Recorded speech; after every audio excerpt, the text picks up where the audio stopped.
অজ্ঞানতিমিরান্ধস্য জ্ঞানাঞ্জনশলাকয়া চক্ষুরুন্মিলিতং যেন তস্মাৎ শ্রীগুরবে নমঃ।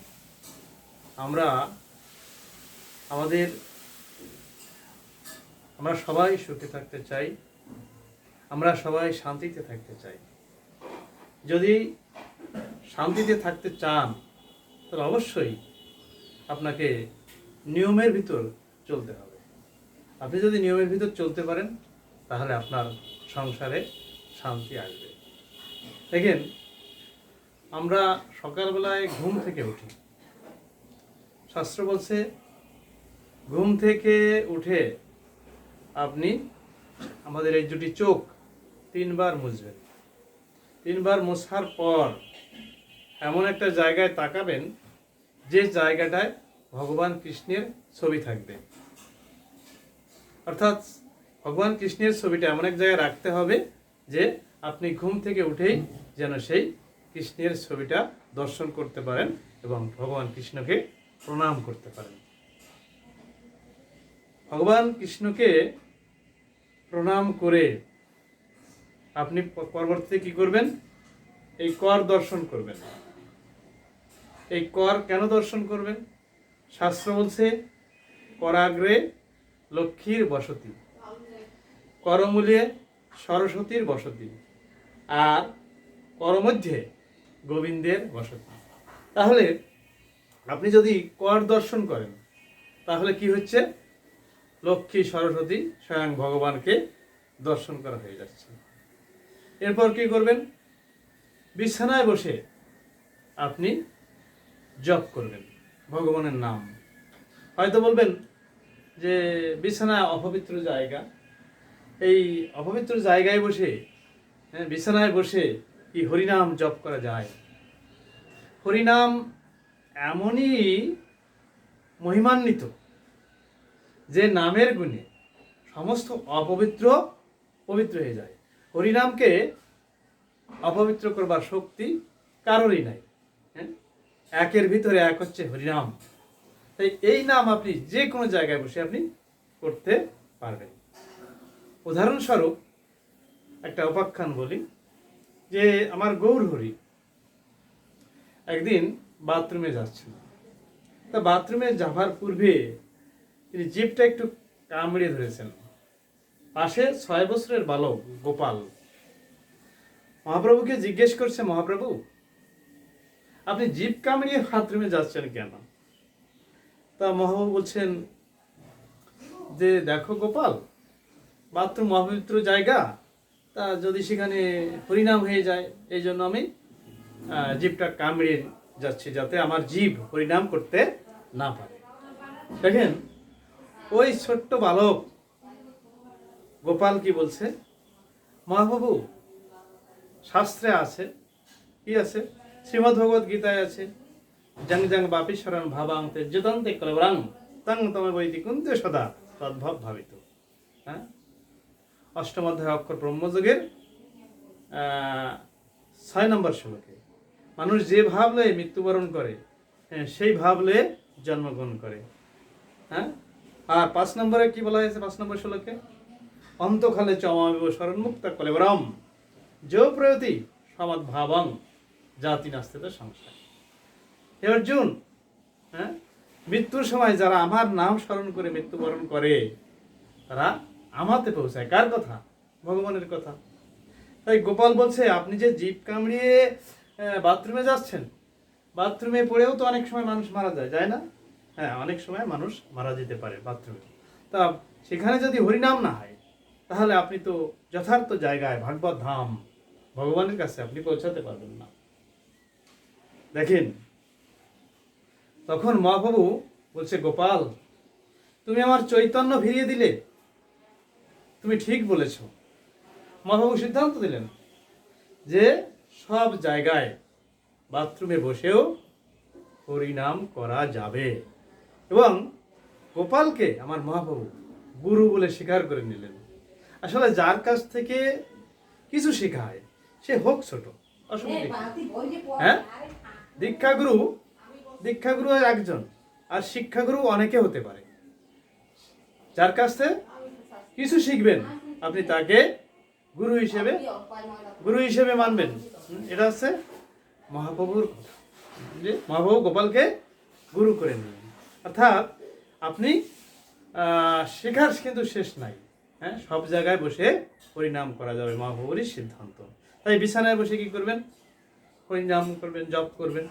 জপ শেষে আপনি যখন নামবেন, শাস্ত্র বলছে, কি বলছে, মায়েরা যারা আপনারা বা পাটা সামনে দিয়ে নামবেন, আর বাবারা কি করবেন? ডান পা সামনে দিয়ে নামবেন। বলছে, যদি বলেন যে কি হবে, শাস্ত্র বলছে আপনার কল্যাণ হবে, আপনার মঙ্গল হবে। এবার কি করলেন? মায়েরা সকালবেলায় উঠে, হ্যাঁ, দরজাতে কি করেন? গোবর জল দেন না? হ্যাঁ, এই সূর্য ওঠার আগে কিন্তু এই গোবর জলটা দেওয়ার শাস্ত্রীয় বিধান রয়েছে। এখন গোবর জল দেন। গোবর জল দিলে কি হয়? হ্যাঁ, গোবরের ভিতর কি আছে যে প্রতিদিন সকালবেলায়, হ্যাঁ, আমরা গোবর জল দেব? শাস্ত্র বলছে সমস্ত দেবতারা গাভীর দেহে আশ্রয় নিয়েছিল, কিন্তু লক্ষ্মীর জায়গা হয় না, সব জায়গা বুক হয়ে গেছে। তখন গাভী বলছে, আমার শুধু গোবরটাই ফাঁকা আছে, তুমি এখানে আসলে আসতে পারো। তখন লক্ষ্মী কি করেছিল? গোবরের ভিতর আশ্রয় নিয়েছিল। তাই ওই গোবরের ভিতর কে আছে? লক্ষ্মী আছে। সকালবেলায় যদি আপনি, হ্যাঁ, আপনার ঘরের দরজায়, হ্যাঁ, গোবর জল দিয়ে লেপ দেন, তাহলে কি হবে? লক্ষ্মীর আগমন ঘটবে। আপনাদের ভিতরে যদি অলক্ষ্মী থাকে, সে অলক্ষ্মীকে কিভাবে আপনি দূর করবেন? অলক্ষ্মী থাকে কোথায়? অন্ধকার জায়গায়, খাটের নিচে, হ্যাঁ, বেঞ্চের নিচে, টেবিলের নিচে, যে সমস্ত জায়গায় অন্ধকার, সেই অন্ধকার জায়গায় অলক্ষ্মী থাকে। এই অলক্ষ্মীকে যদি তাড়াতে চান, তাহলে কি করতে হবে? শাস্ত্র বলছে যে সপ্তাহে যে মঙ্গলবার, এই মঙ্গলবারে আপনি কি করবেন? জলের ভিতর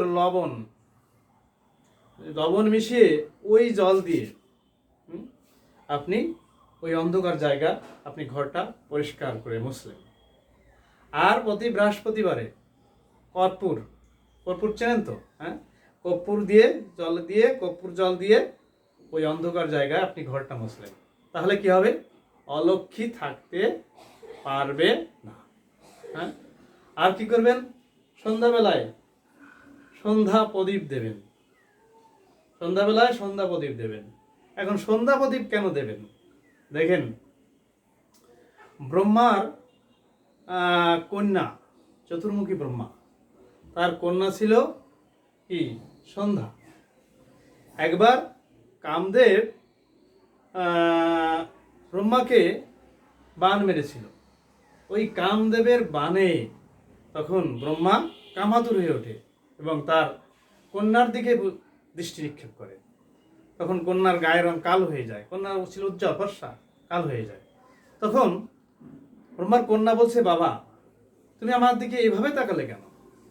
ব্রহ্মা বলছে, মা, আমার কোনো অপরাধ নাই, ওই কামদেবের বাণে আমি এরকম হয়ে গেছি।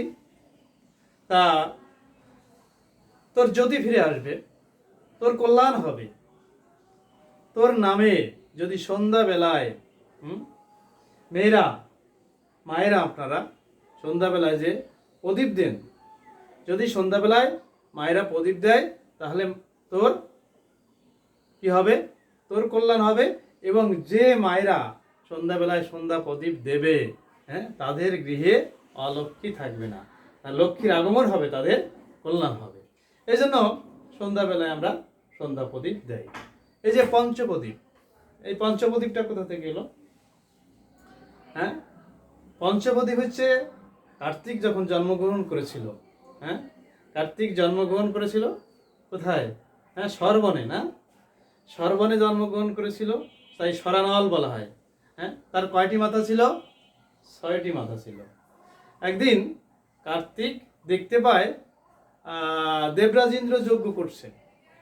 সেই যজ্ঞে ব্রহ্মার 7,000 শিশুকে যজ্ঞের আহুতি করা হবে এবং সেই যজ্ঞের জন্য 7,000 শিশু যাচ্ছে। সামনে গোষ্পদ কি? গরুর পায়ের যে গর্ত হয়, সেই গর্তটাকে বলা হয় গোষ্পদ। ওই গোষ্পদে জল জমেছে। ওই গোষ্পদের ওই সামান্য জল দেখে ওই ব্রহ্মার শিশুরা ভাবছে যে হ্যাঁ সমুদ্র, মানে তারা পার হতে পারছে না। এখন এই দৃশ্য কার্তিক দেখে, কার্তিকের যে 6টি মাথা ছিল তার মধ্যে 5টি মাথা বিদ্রুপ করেছিল, আর সে কারণে ওই 5টি মাথা পরবর্তীতে খসে পড়ে। এই 5টি মাথা থেকে কি হলো, পঞ্চ প্রদীপ হলো। যাই হোক, সকালবেলায় আমরা কি করব, ঘুম থেকে উঠে ব্রহ্ম মুহূর্তে স্নান করব। ব্রহ্ম মুহূর্তটা কি জানেন?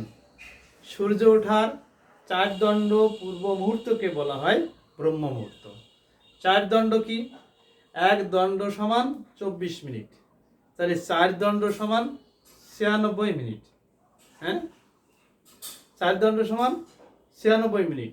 এই 96 মিনিট আগে থেকে সূর্য ওঠা পর্যন্ত যে সময়টা, এই সময়টাকে বলা হয় ব্রহ্ম মুহূর্ত। এই সময়ে সাধুগুরু বৈষ্ণব যারা, তারা স্নান করে। স্নান করে কি করবেন? অনুকূল ঠাকুর বলছেন যে স্নান করে যদি আপনার কল্যাণ চান, আপনি যদি ভালো চান, তাহলে স্নান করে কি করবেন? স্নান করে মন্দিরে প্রণাম করবেন। ভগবানকে কিভাবে প্রণাম করতে হয়? শাস্ত্র বলছে যে এভাবে প্রণাম করবেন। কেন প্রণাম করবেন? যাতে ভগবানের পাটা, ডান পাটা আপনার কি ডান হাতে স্পর্শ করে এবং বাম পাটা বাম হাতে স্পর্শ করে। দেখেন, আমরা যদি এভাবে প্রণাম করি, তাহলে ডান পা বা স্পর্শ, ডান হাত বা পা স্পর্শ করলো না, আর বা হাত ডান পা স্পর্শ করলো না। শাস্ত্র বলছে যে ডান পায়ে ডান হাত, বাম পায়ে বা হাত, এভাবে প্রণাম করতে হবে। ভগবান দেখেন হ্যাঁ কত দয়ালু। আমরা ভুল করি, কিন্তু ভগবান আমাদের ভুল শুধরিয়ে দেওয়ার জন্য বাঁকা বিহারী, বঙ্ক বিহারী, বাঁকা বিহারী, বাঁকায় রয়েছে, পাটা এদিক দিয়ে রয়েছে। যদি আমরা ভুল করেও প্রণাম করি, তাহলে সেটা শুদ্ধ হয়ে যাবে। ভগবান কত কৃপাময়ী। এখন প্রশ্ন হলো যে পায়ে প্রণাম করবেন কেন? এই যে আমরা পায়ে হাত দিয়ে প্রণাম করি না? পায়ে হাত দিয়ে প্রণাম করবেন এজন্য, দেখেন শাস্ত্র বলছে যে 7 মাসের সময় ভগবান মাতৃ জঠরে এসে দেখা দিয়েছিল। তা ভগবান ওই 7 মাসের সময় কোথায় বসেছিল? মায়ের গর্ভের ভিতরে কোথায় এসে বসেছিল? আমি কেমন অবস্থায় ছিলাম? আমার পাটা ছিল ঊর্ধ্বপদে, মাথাটা নিম্নের দিকে, পা উপরে ছিল। আর ভগবান কিন্তু আমার এই পায়ের উপরে এসে বসেছিল। এই যে ভগবান যে পায়ের উপর বসেছিল, তার প্রমাণটা কি দেখেন। আপনি কালো হন আর সাদা হন, দেখবেন পাটা একটু লালচে। পদ্মাসন, ভগবানের আসনটা কি পদ্মাসন না? এই জন্য পায়ের ওখানে ভগবান রয়েছে, এই জন্য পায়ে হাত দিয়ে প্রণাম করবেন। এবার অনুকূল ঠাকুর আর কি বললেন? অনুকূল ঠাকুর বললেন যে তোমরা তুলসী গাছে জল দেবে। স্নানের পর প্রণাম, মন্দিরে প্রণাম, তুলসী গাছে জল দেওয়া, আর কি করতে হবে? গীতা পাঠ করতে হবে। গীতা পাঠ করবেন। এখন গীতা যে পাঠ করবেন, সবাই কি গীতা পাঠ করতে পারে? কেউ কেউ বলছেন যে গীতা পাঠ সবাই করতে পারবে না, উচ্চ শ্রেণীর যারা ব্রাহ্মণ যারা, তারাই করতে পারবে, কেউ কেউ বলে থাকেন। কিন্তু মহাপ্রভুর সিদ্ধান্তটা কি? মহাপ্রভুর সিদ্ধান্ত দিলেন, সেই সিদ্ধান্ত আমরা একটা উপাখ্যানের মাধ্যমে জানার চেষ্টা করব। একদিন দক্ষিণ ভারতে আমার গৌরী ধর্ম প্রচার করতে গিয়েছেন, আর সেখানে গিয়ে এক ভক্তের বাড়িতে আশ্রয় নিয়েছেন। ওই ভক্ত বলছে, মহাপ্রভু আমাদের গ্রামে একজন গীতা পাঠী আছে, মানে প্রতিদিন সে গীতা পাঠ করে। তো মহাপ্রভু বললেন, কত সময়? বলছে প্রায় 2.5 ঘন্টা মতো গীতা পাঠ করে। আগে ওনার কাছে গীতা পাঠ শুনতে যেতাম, কিন্তু এখন আর যাই না। তা মহাপ্রভু বললো, কেন যাও না? তো উনি যে পাঠ করেন, মনে হয় উচ্চারণটা ঠিক মতো হয় না। মহাপ্রভু ভাবলেন যে 2.5 ঘন্টা প্রতিদিন যে গীতা পাঠ করে, আমি একটু তাকে দর্শন করে আমি ধন্য হব। তাই সকালবেলায় স্নান করে ওই গীতা পাঠীর সামনে গিয়ে আমার মহাপ্রভু বসেছেন। গীতা পাঠী গীতা পাঠ করছেন, তা প্রায় 2.5 ঘন্টা মতো হবে। গীতা পাঠ শেষ যখন বিশ্রাম দিল, মহাপ্রভু জিজ্ঞেস করলো ওই গীতা পাঠককে যে আপনি যে গীতা পড়লেন, তা আপনার গীতার শ্লোকের উচ্চারণ কি সঠিক হয়েছে? তখন বলছেন মহাপ্রভু, ওই গীতা পাঠক বলছে, মহাপ্রভু আমি তো ব্যাকরণ প্রত্যয় সম্পর্কে ভালো ধারণা রাখি না, তা উচ্চারণ সঠিক হয়েছে কি হয় নাই তা তো আমি জানি না। আমি গীতা পাঠ করি একখানা ছবি দেখার জন্য। মহাবুলে কি ছবি দেখার জন্য তুমি গীতা পাঠ করো? পাঠক বলছেন যে আমি গীতা পাঠ করতে করতে দেখতে পাই আমার ভগবান কৃষ্ণ দাঁড়িয়ে আছে, আর অর্জুন হাঁটু গেড়ে প্রণাম করে বলছে, প্রভু আমাকে আদেশ করো, আমার কি করণীয়। এই ছবিটা দেখার পর আমি গীতা পাঠ বন্ধ করি। মহাপ্রভু উপস্থিত যে ভক্তবৃন্দ ছিল সবাইকে বললেন, ভক্তি যার ভগবান তার। হ্যাঁ, বিশ্বাস থাকতে হবে, ভক্তি থাকতে হবে। যে গীতা পাঠ করতে করতে গীতার ভিতর ভগবান শ্রীকৃষ্ণকে আনতে পারে, অর্জুনকে আনতে পারে, তার উচ্চারণ হোক আর না হোক, সেই গীতা পাঠ করতে পারবে। মহাপ্রভুর সিদ্ধান্ত, কিবা বিপ্র কিবা নাসি, শূদ্র কেন নয়, যেই যান কৃষ্ণ বেত্তা সেই গুরু হয়। হ্যাঁ, ভক্তিতে যে যত ঊর্ধ্বে সেই তত উঁচু, ভক্তিতে যে যত নিম্নে সেই তত নিচু। মহাপ্রভুর সিদ্ধান্ত। জন্ম হোক যথাতথা, কর্ম হোক ভালো। আমাদের জন্মটা যেখানেই হোক না কেন, এটা জন্ম পরিচয় কোনো পরিচয় নয়। কারণ ব্রাহ্মণের ছেলে চোর হয়, ব্রাহ্মণের ছেলে খারাপ কাজ করে, আবার শূদ্র ছেলে ভালো হয়, এরকম যথেষ্ট প্রমাণ রয়েছে। তাই জন্ম পরিচয়টা মূল পরিচয় নয়, কর্মটাই হচ্ছে আপনার পরিচয়। তাই অত্রিমণি অত্রি সংহিতায় বলছেন, জন্ম না যায় সে শূদ্র সংস্কার দিজে উচাতে, বেদ পাঠি ভবেদ বিপ্র ব্রহ্ম জানায়তি ব্রাহ্মণ। তাহলে ব্রাহ্মণ কি? যিনি পরম ব্রহ্মকে জানেন তিনি হলেন যথার্থ ব্রাহ্মণ। আপনি ব্রাহ্মণের ঘরে জন্মগ্রহণ করে যদি তার নবগুণ সম্পন্ন কম দম তাপস, এই যে নবগুণ, এই গুণ যদি না থাকে তাহলে অবশ্যই আপনি ব্রাহ্মণ বলে দাবি করতে পারবেন না। আর শূদ্রের ঘরে জন্মগ্রহণ করে ক্ষম দম তাপস নবগুণ যদি থাকে অবশ্যই তাকে ব্রাহ্মণ বলতে হবে। এতে দ্বিধান্বিত হওয়ার কোনো সুযোগ নাই। হ্যাঁ, আপনার পরিচয় হচ্ছে আপনার কর্মের ভিতর দিয়ে। হ্যাঁ, এটাকে স্বীকার করতেই হবে। তাই আমার মহাপ্রভুর সিদ্ধান্তটা যে হ্যাঁ, ভক্তি যে যার আছে ভগবান তার, ভক্তি বিশ্বাস দিয়ে ভগবানকে ডাকলেই ভগবান পাওয়া যায়। দেখেন মহাভারতের কথা, একদিন কুন্তী দেবী, হ্যাঁ, তার ছেলে ভীম, তাকে ভীমকে আগে খেতে দিয়েছে। যুধিষ্ঠির মাকে বলছে, মা ভীমের ক্ষুধা লেগেছে, তুমি আজকে ভীমকে আগে আগে খেতে দাও, আমরা একটু পরে খাই। তখন ভীম কিন্তু কুন্তী দেবী যে রান্না করেছে সব রান্না খেয়ে ফেলেছে। তখন কুন্তী দেবী ভীমকে বলছে, কিরে তোর ভাইদের জন্য কিছুই না রাখলি না, তুই সব খেয়ে ফেললি? কুন্তী দেবী খুব রাগান্বিত হলেন। তখন ভীম বলছে, মা আমার তো ভুল হয়ে গেছে, তা তুমি আমার কাছে কি চাও? মা ভাবলেন এমন একটা জিনিস চাইবো যা ভীম এনে দিতে পারবে না। দেখেন, হ্যাঁ, তখন কিন্তু কৃষ্ণ নাই, কৃষ্ণ নাই। তাই বলছে 2-3 মিনিটের ভিতরে আমাকে কৃষ্ণকে এনে দিতে হবে। কুন্তী দেবী ভীমকে বলছে। ভীম বলছে, ঠিক আছে মা। তখন ভীম ঘরের ভিতরে গেল, তার 80 মণ ওজনের যে কি, সেটা কি নাম, গদা। গদা নিয়ে এসে শূন্যে নিক্ষেপ করলো, এবং গদাটা যেখানে পড়বে সেখানেই কৃষ্ণ কৃষ্ণ বলে সে মাথাটা পেতে দিয়েছে। আর যখন ওই কৃষ্ণ বলে পেতে দিয়েছে, ওর ভগবান বলছে যে ভক্তি ভরে যে আমাকে ডাকে, আমি সেই ভক্তির কাছে আমি ছুটে যাই। তাই আমার ভগবান কৃষ্ণ ছুটে এসেছে গদাটা পড়বার আগেই, এক হাত দিয়ে গদা ধরেছে, অন্য হাত দিয়ে ভীমকে তুলেছে। ভীমকে বলছে, তুই এভাবে যে গদার নিচে পড়ে মারা যাতিস, এতে তোর অপমৃত্যু হতো। দেখেন ভীমের কি বিশ্বাস। ভীম বলেছিল, কৃষ্ণ নমে ভক্ত প্রণশতি, ভক্তের বিনাশ নাই। কৃষ্ণ যার সহায়, কৃষ্ণ যার সাথে থাকে, তার কি কখনো অপমৃত্যু হয়? দেখছেন কি বিশ্বাস, কি ভক্তি। একদিন পথ দিয়ে নারদ ঋষি যাচ্ছে, নিমতলায় একজন সন্ন্যাসী ধ্যান করছে।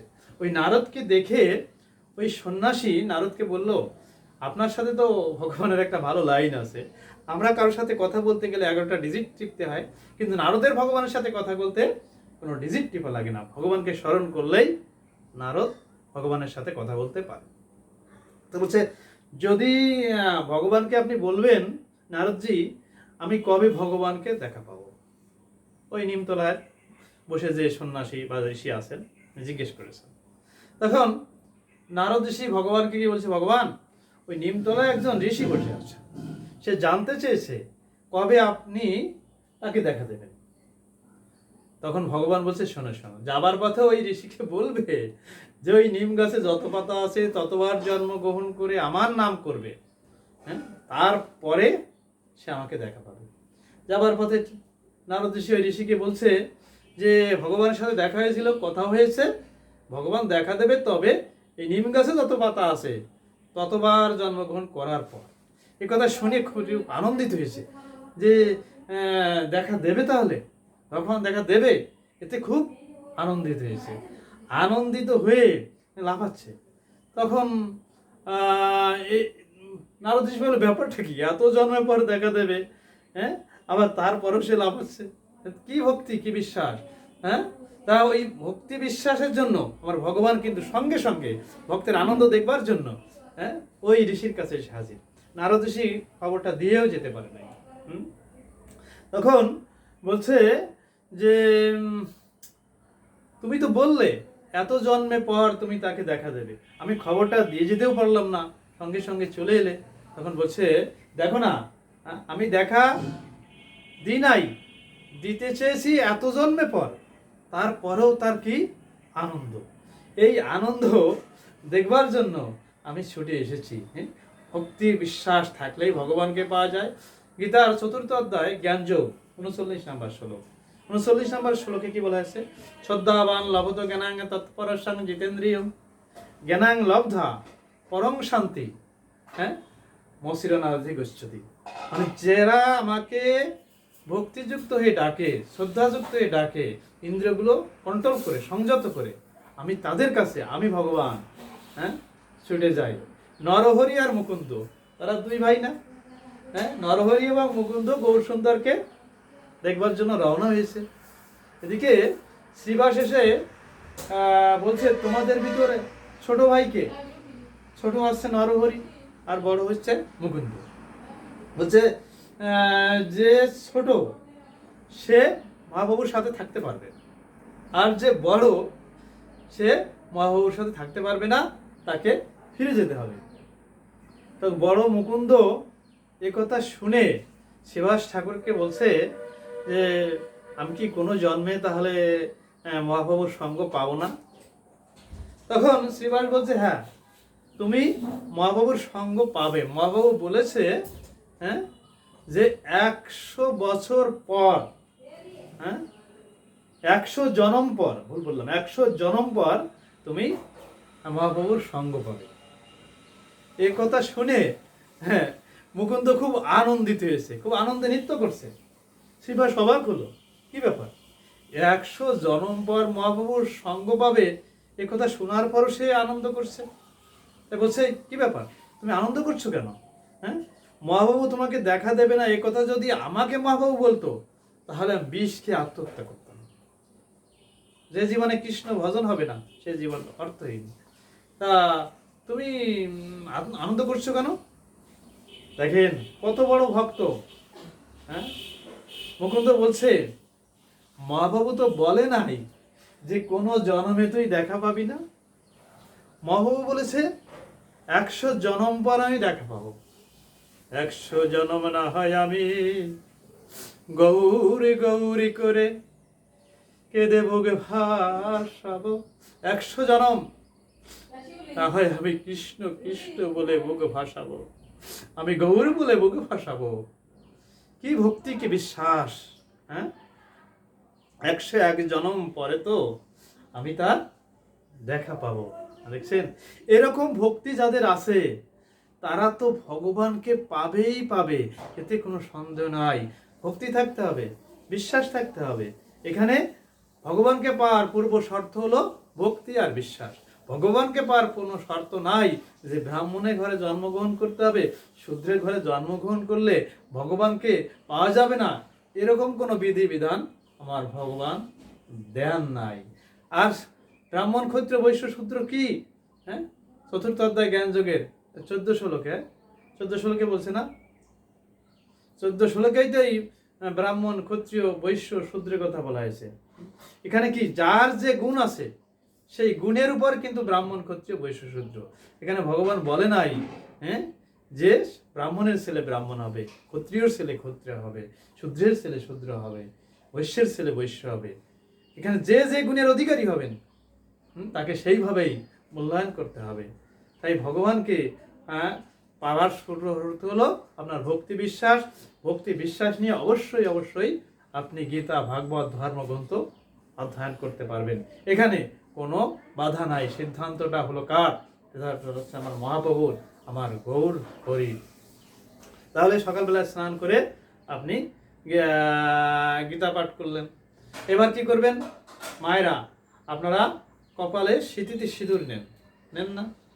হ্যাঁ, সিঁদুর কেন নেন? সিঁদুর নিলে কি হয়? এখন শাস্ত্র বলছে যে কোনো কোনো গ্রন্থে আছে শিব ঠাকুরের রক্ত থেকে সিঁদুরের জন্ম। আবার সিঁদুর যে পদার্থ দিয়ে তৈরি, এই পদার্থের ভিতরে এমন গুণ আছে যে এখানে একটা নার্ভ আছে, এই নার্ভটার সাথে যদি সেই সিঁদুরের পদার্থের সংস্পর্শ হয়, তার স্পর্শ হয়, তাহলে নার্ভটা ঠান্ডা থাকে। এর জন্য রাতের বেলায় যদি কপালে সিঁদুর নিয়ে ঘুমানো হয় তাহলে কিন্তু ঘুমটা ভালো হয়। হ্যাঁ, দেখেন শাস্ত্র বলছে কি যে যারা বিবাহিত মা, সধবা মা যাকে বলি আমরা, তারা একদিন তর্জনী দিয়ে কি করবেন? সিঁদুর নেবেন। আর একদিন মধ্যমা দিয়ে সিঁদুর নেবেন। একদিন তর্জনী এবং মধ্যমা নিয়ে বলা হলো কেন? তর্জনী দিয়ে যদি সিঁদুর নেন তাহলে স্বামী স্ত্রীর ভিতর ঝগড়া, বিপদ, কলহ হবে না, হলেও কম হবে। আর মধ্যমা দিয়ে যদি দেন তাহলে স্বামীর আয়ু বেড়ে যাবে। দেখেন, হ্যাঁ, এই যে আমরা কিন্তু এইভাবে তো সিঁদুর নেই না, শাস্ত্র না জানার কারণে নেই না। হ্যাঁ, আমরা কি অনেক সময় ওই কি বলে চিরুনি দিয়ে সিঁদুর নেই বা কোনো কাঠি দিয়ে সিঁদুর নেই। হ্যাঁ, কিন্তু শাস্ত্র বলছে তর্জনী এবং মধ্যমা দিয়ে নিতে হবে যদি শান্তি চান। স্বামী স্ত্রীর তো দ্বন্দ্ব হবে না। আর কি করলে হবে না? ভজন আর ভোজন। আপনি যেটা ভোজন করছেন, সেবা করছেন, এটা স্বামী স্ত্রী একসঙ্গে করতে হবে। আর ভজন, হ্যাঁ, সন্ধ্যা আরতি, সন্ধ্যা কাজ, ভগবানের কাজ স্বামী স্ত্রী একসঙ্গে করবেন। তাহলে কি হবে? আপনাদের ভিতরে কি দ্বন্দ্ব, কলহ, বিপদ এগুলো হবে না বলবো না, কিন্তু কম হবে। এটা শাস্ত্রের সিদ্ধান্ত। যাই হোক, তাহলে একদিন মধ্যমা দিয়ে সিঁদুর নিচ্ছেন আর একদিন তর্জনী দিয়ে সিঁদুর নেবেন। তাহলে কি হবে? আপনার সংসারে শান্তি আসবে। আমরা এরপরে কি করব? আমরা আমাদের যে ধর্মীয় গ্রন্থাদি এগুলো